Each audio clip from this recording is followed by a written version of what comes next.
Some recipes such as caramel pudding, bread pudding and some kinds of cheesecake require you to bake in a water bath or a bain-marie. So what is a water bath and how do you go about preparing it? This is Suma Rauji and you're watching Cakes and More, your channel for beginners in baking. If you like this video, please do share and subscribe to my channel. So let's see why we need to use a water bath and a couple of tips for preparing it. Baked custards, puddings and cheesecakes usually have eggs in them, and eggs are quite sensitive to heat. So you can't place these directly in the oven as they will curdle. The best thing about custards is their creamy, smooth texture, and baking in the oven's direct heat will ruin it, so we do not want to do that.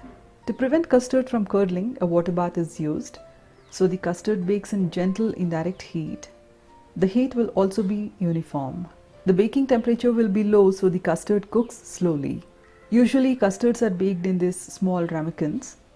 Single serve portions are best. For bread pudding, you can use large ramekins or single oven safe dishes like these. For cheesecakes, springform tins are used. To prepare a water bath, we'll need a baking tin with tall sides.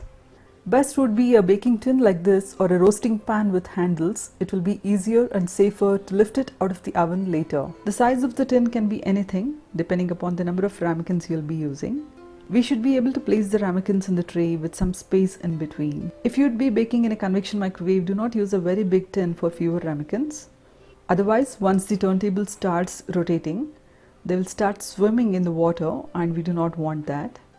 If baking bread pudding and using a dish like this, once you place it in, there must be space around the dish to pour water. You should be able to see how much water is there in the tin.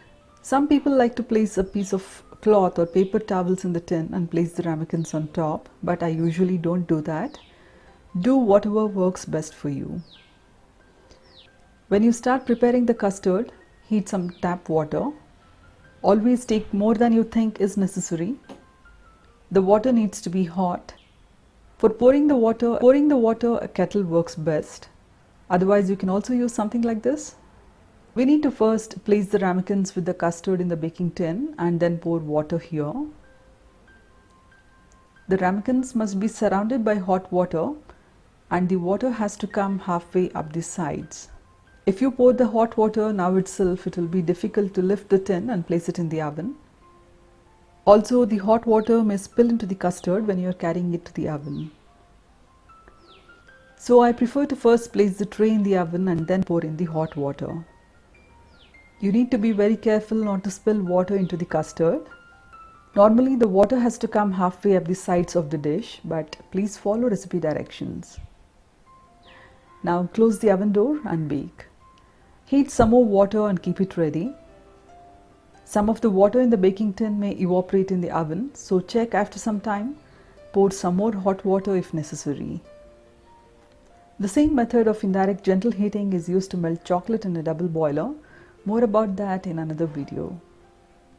I hope you found this video helpful. Please do subscribe to watch more such how-tos, basics and easy recipes.